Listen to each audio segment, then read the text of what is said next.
Okay, before I get started, listen, no one deserves to die an untimely death. Okay? So now that I've gotten that out of the way, for people who are easily triggered and emotionally butthurt, let me continue. In 2015, Nipsey Hussle responded to a tweet, and it caused a little bit of a problem because you had a black man who went onto Twitter and said basically that black women were the biggest problem within black culture. Nipsey Hussle responded to the tweet and said, well, I can't retweet this, but laughing my ass off, this is true. And Twitter, you know how black Twitter is, they got into him as they should have. And then he retracted his statements and basically tried to say that it was just a joke. But it's interesting to me how you have black men who have participated in gang culture. Okay. And in a lot of these neighborhoods where you have a lot of gangs, there's a lot of violence.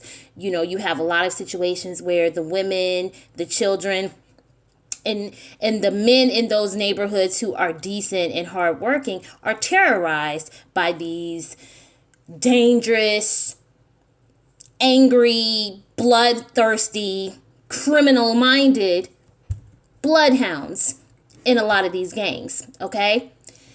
But yet, someone who came from that environment can still think that it's funny to say that we as black women are the biggest problem in black culture. So it has nothing to do with your gang lifestyle and the fact that a lot of black men in the music industry glorify that gang lifestyle. No, our existence as black women is the biggest problem in black culture.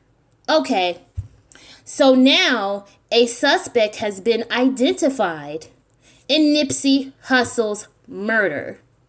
And the suspect is Eric Holder, AKA Shitty Cuz. That's one of his nicknames, Shitty Cuz. Do you see the niggatry? The black male niggatry that goes unchecked, that goes without being called out, that is actually wreaking havoc in a lot of these communities? See, black women, this is why divested black women try to talk to you about divestment. Try to tell you not to keep yourself in situations around these dudes. Because you have a man who thought it was funny to participate in a conversation that suggested that we as black women were the biggest problem in black culture, even though he had participated in a certain lifestyle in his past. But it wasn't a black woman that took him away from his children and from the community that he loved and from the woman that he loved. It wasn't a black woman that took him away from here. And to the black women that hear the message about divestment and get offended because you have black sons, if you love your black sons, you should be telling them not to hang around niggas that call themselves shitty cuz. Okay? And see, watching this unfold on social media is interesting because it displays the ignorance for the world to see. And I think that this is the only way that some of these people are going to start to change now. Some people are going to be left to their own devices. They're not going to want to change, and you have to leave them where they are. But it's just very interesting to me that you have these black men that actively participate in gang culture who will say that black women are the biggest problems, and they'll try to say that, oh, well, a lot of these men are raised in homes where no father is present. Okay, so what you're saying to me then is you have a certain number of black men who don't care enough about their children to be active in their lives. And then they'll say, well, in the majority of those cases, it's because the black mothers are making it difficult for us to see our kids. Okay, so what you're telling me is that you have a certain number of black men who don't care enough about their children to fight for their parental rights in court. Right? Because remember a few years back when everyone thought it was funny to talk about this woman's motherhood as a black woman because it was a holiday, it was either Thanksgiving or Christmas, and she was late to a visitation where she was supposed to drop her child off to her father. She was a few hours late. And guess what? When the black man called the police and reported her for kidnapping, the system worked for him. The system that granted him parental rights worked for him.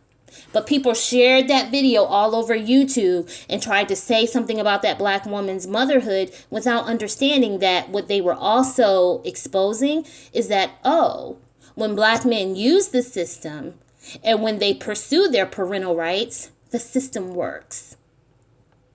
So all of these conspiracy theories that people had about Nipsey Hussle, and see, they did the same thing with that dude Triple X Tentacion.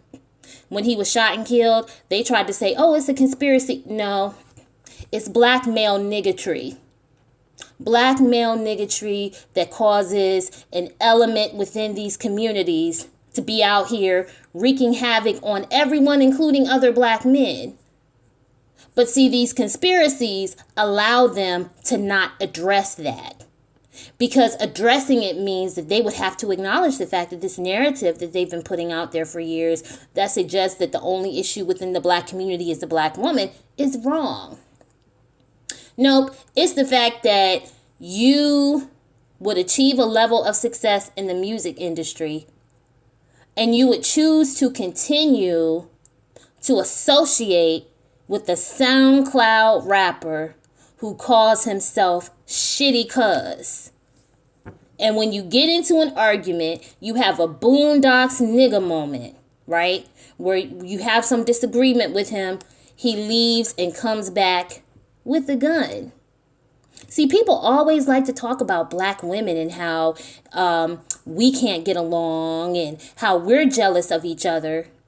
But do you understand that that niggatry within black men causes them to actually kill each other over their jealousy?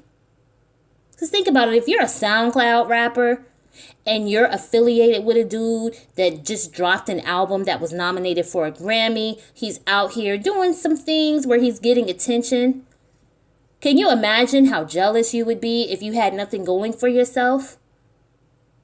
So we're going to talk about black male niggatry, their envy of each other, and how that's really the problem that black men face. But they won't face each other, but they'll attack black women.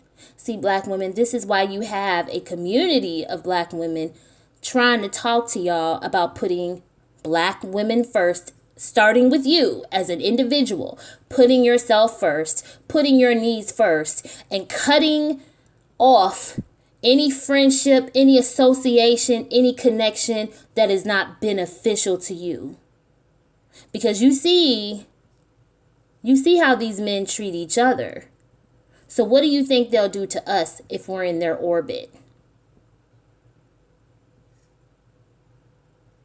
And people like to talk about black women and our friendships.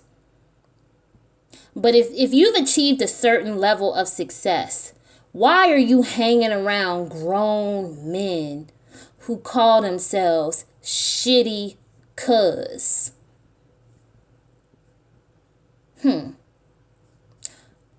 Only in struggle stand. Only in struggle stand do you see this type of niggatry. Okay?